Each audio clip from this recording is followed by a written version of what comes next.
Txurra!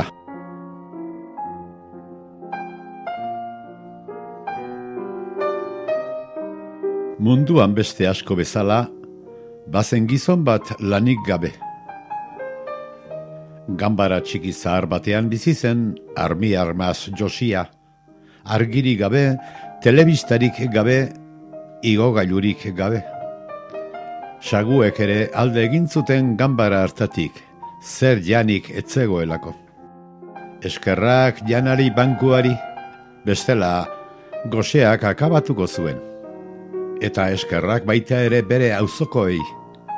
Neguan, arropa eta dena ematen zioten hotzak eziltzeko. Denetan eskuzabalena Xabier zen, bere lagunik handiena, gurpila ulkian ibiltzen zena. Behin, amona baten etxean lapurrak sartu, eltzetxoan zeuzkan sosak ostu eta hanka egin zuten. Lapurrak, lagundu, amonak oiuka. Baina alferrik, diruri gabe gelditu zen amona gaixoa, sosik gabe. Orduan bururatu zitzaion ideia bat. Banketxe txiki bat jarriko zuen aiton amonen sosak gordetzeko. Izena ere asmatu zuen. Ze izen jarriko diot? Sosa gordetzeko bada, izenik egokiena, sosategi txiki. Baina sentimo bat ere etzuenez, auzokoek utzi zioten lokal txiki bat banketxea jartzeko. Baita dirua ere lanean hasteko. Orduan ere, Xabier laguna izan zen eskuzabalena. Torizak, nik baino gehiago beharko duketa. Hasieran, gure gizon horrek denei laguntzen zien. Amona zaharrei besotik heltzen zien oinez gutxiago nekatzeko. Gurpila ulkian zijoanari trabak kentzen zizkion. Horregatik, herritar xume guztiek bere sos guztiak sosategi txikira eramaten zituzten. Gero eta jende gehiago joaten zen eta gero eta diru gehiago pilatzen zen sosategi txiki banketxean. Hainbeste diru pilatzean izena ere aldatu egin zion banketxeari, Zozategi Bank. Baina orduan, zer gertatzen zaio? Zenbat eta diru gehiago pilatu, are eta gogorragoa zuen bihotza. Behin, amona xahar baten zakurrari ostikoa jozion muturrean besterik gabe. Aizu, zergaitik jo diozu ostikoa nire zakurrari, ez du koskarik egiten? Orain bai ez duela koskarik eginko. Beste behin, itxu bat sartu zen banketxean bere zakurrarekin euria ari zuela. Gure gizon bihotz gogorrak biak bidali zituen kalera zakurrak bere lau hankekin banketxeko zorua bustitzen zuelako. Alde biok hemendik eta hurrengo batean jantzi txankletak zakurrari zorua busti ez dezan. Beste behin, Xabier laguminak banketxeko sarrerako koska kentzeko eskatu zion mesedez gurpila ulkiarekin pasatzeko eta zer da eta barre egiten ez dio ba aurpegira?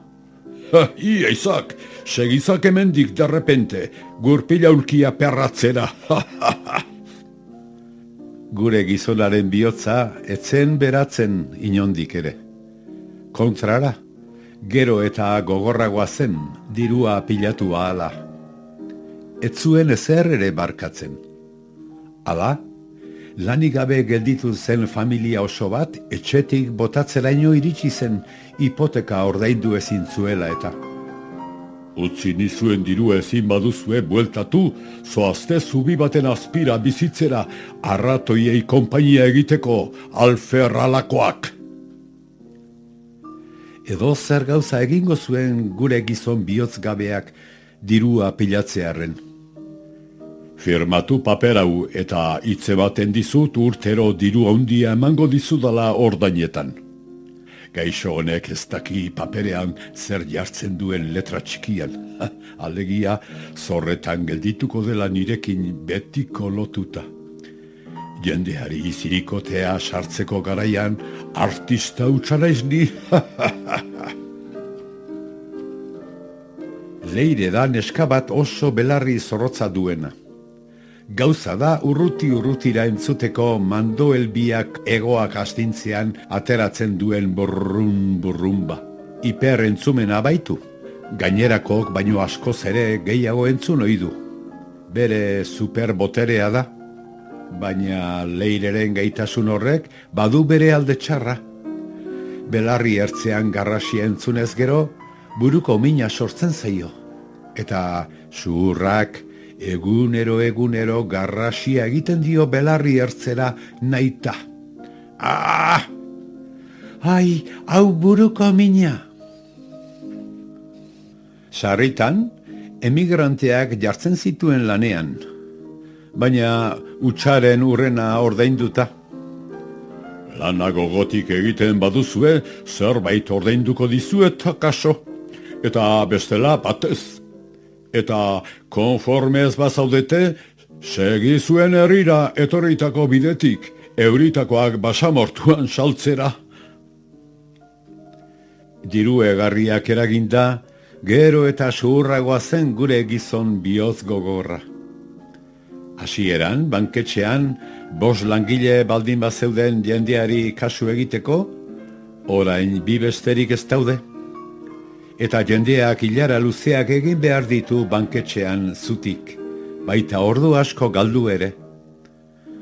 Ordu bete da hementxe nagoela zutik, hau sufrimendua. Haurdunak. Banketxeko nagusia jarriko nuke gure lekuan, ea orduan zer dioen, desgaitasuna duen pertsonak. Azkenerako jendeari kaltearen gainean eginez, diru pila handi bat osatu zuen gure gizon bihotz gogorrak metabelarraren tamainakoa. Eskailera luze bat eta dena behar izaten zuen dirua metatzeko. Baina egun batean, dirua metatzera joan beti bezala, eskailera luzearen gainera igo beti bezala eta deskuido batean horra miltzen da goiti bera hankaz gora.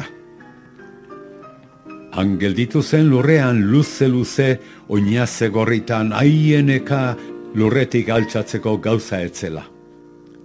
Eta orduan, horra nola hasten den laguntza eske oiuka, aizue, lagundu mesedez, aizue, aiene. Baina inortxok ere ez dio kasurik egiten bihotz gogorrari. Orain akordatzea izi gurekin, Orain izorrai. Orain sartzak metatiru guzti hori ipurdiko titaretik alu horrek. Hala eman zuen denbora puzka bat, eta bizia zera bat etxita zegoen unean, hor etortzen zaio Xabier laguna bere gurpilaulkian, eta horra nola deitzen dion ambulantziari. Etorri segituan nire laguna hiltzeko zorian dago eta? Ambulantzia etorri zenean, erizainek ez zuten uste bizirik aterako zenik. Hain zegoen hiltzorian, oso larri dago, ez dut uste salbatuko denik, erizainak. Ospitaleko larrialdietara eraman da, orduak eman zituzten medikuek gure gizon bihotz gabearen bizitza salbatu nahirik. Aurrerako ote da? Bai, ez? Eta azkenean, eginalak egin ditugu. Ez da hilko, zuri esker, Xabier, baina ezin izango du oinez ibili, sendagileak Xabierri. Non ote da gure zuhurra? Zertan ote dabil? Norekin ote dabil?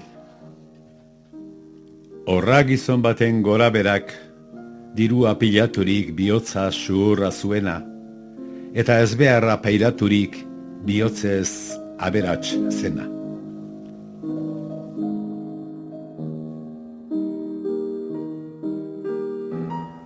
Testua Jesus Eizagirre Portillo.